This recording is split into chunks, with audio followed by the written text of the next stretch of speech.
வணக்கம். சற்று முன் கிடைக்கப்பெற்ற ஒரு மிக மிக முக்கியமான செய்தி ஒன்று வெளியாகியுள்ளது. கூட்டத்தில் எடப்பாடி பழனிசாமியே அடித்த அதிமுகவின் தொண்டர்கள் பரபரப்பால் தற்பொழுது அதிமுகவில் போலீஸ் பாதுகாப்புடன் அதிமுக அலுவலகத்தில் குவிக்கப்பட்டிருப்பதால் அதிர்ச்சியில் அதிமுகவின் பொதுச் செயலாளர் எடப்பாடி பழனிசாமி அவர்கள் இருக்கிறார். என்ன நடந்தது என்பதை தான் இந்த வீடியோவில் முழுமையாக தெள்ளத் தெளிவாக நாம் பார்க்க போகிறோம். வீடியோவை மட்டும் ஸ்கிப் பண்ணாமல் முழுமையாக பாருங்கள். அதிமுக நடந்து முடிந்த மக்களவை தேர்தலில் மிகப்பெரிய ஒரு தோல்வியே அடைந்தது. ஒரு இடத்தில் கூட வெற்றியடைய முடியாத வகையில் எடப்பாடி பழனிசாமி அவர்கள் தலைமை செயல்பட்டு பல இடங்களில் டெபாசிட்டை இழந்ததோடு 3ஆம் இடத்திற்கும் தள்ளப்பட்டது. அதிமுக பொதுச் செயலாளராக இருந்த ஜெயலலிதா மறைவிற்கு பிறகு அதிமுக பல அணிகளாகவும் கட்சிகளாகவும் பல பிரிவாகவும் சென்றது.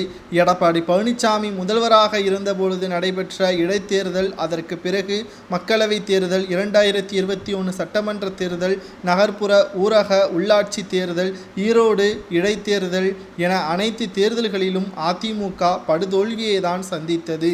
ஏன் 2024 மக்களவை தேர்தலில் 40க்கு 40 தமிழகம் புதுச்சேரியில் அதிமுக மண்ணை கவ்வியதோடு கட்சி தொண்டர்களை கடும் அதிர்ச்சியிலும் இந்த தேர்தல் மிக பெரிய ஒரு பாதிப்பை ஏற்படுத்தியது.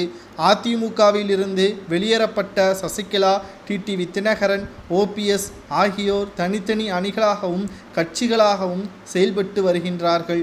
இந்த நிலையில் தொண்டர்கள் எடப்பாடி பழனிசாமியை புறக்கணித்து விட்டார்கள் என்றும் அதிமுகவின் தலைமை மாற்ற வேண்டும் என்றும் தற்பொழுது நிர்வாகிகளும் தொண்டர்களும் வாரந்தோறும் எடப்பாடிக்கு எதிராக அதிமுகவின் அலுவலகத்தில் போர்க்கொடிகளை தான் ஏற்படுத்தி கொண்டிருக்கிறார்கள்.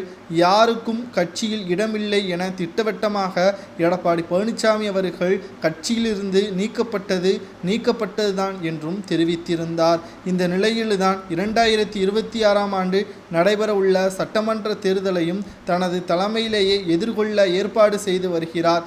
இதற்காக பல்வேறு அணி நிர்வாகிகளையும் அடுத்தடுத்த ஆலோசனை கூட்டங்களையும் நடத்தி வருகிறார். அந்த வகையில்தான் 2026 சட்டமன்ற தேர்தலை எதிர்கொள்ளும் வகையில் சென்னை ராயப்பேட்டையில் உள்ள அதிமுக தலைமை அலுவலகத்தில் தகவல் தொழில்நுட்ப பிரிவு நிர்வாகிகளுடன் எடப்பாடி பழனிசாமி ஆலோசனை மேற்கொண்டார். முன்னதாக கட்சியின் தலைமை அலுவலகத்தில் இருக்கும் எம்ஜிஆர், ஜெயலலிதா சிலைகளுக்கு மாலை அணிவித்து மரியாதை செலுத்திய அவர் தகவல் தொழில்நுட்ப பிரிவின் சார்பில் LED டிஜிட்டல் விளம்பர பலகை திறந்தும் வைத்துள்ளார். இந்த பலகை நிரந்தரமாக அதிமுக தலைமை அலுவலகம் வைக்கப்பட்டிருக்கும் என்றும் கூறியுள்ளார். இந்த சூழலில்தான் அவர் மீது தாக்குதலும் நடத்தப்பட்டதால் போலீஸ் பாதுகாப்புடன் அவர் அதிமுக அலுவலகத்தில் வீட்டிற்கும் பாதுகாப்பாக அனுப்பி வைக்கப்பட்டார்.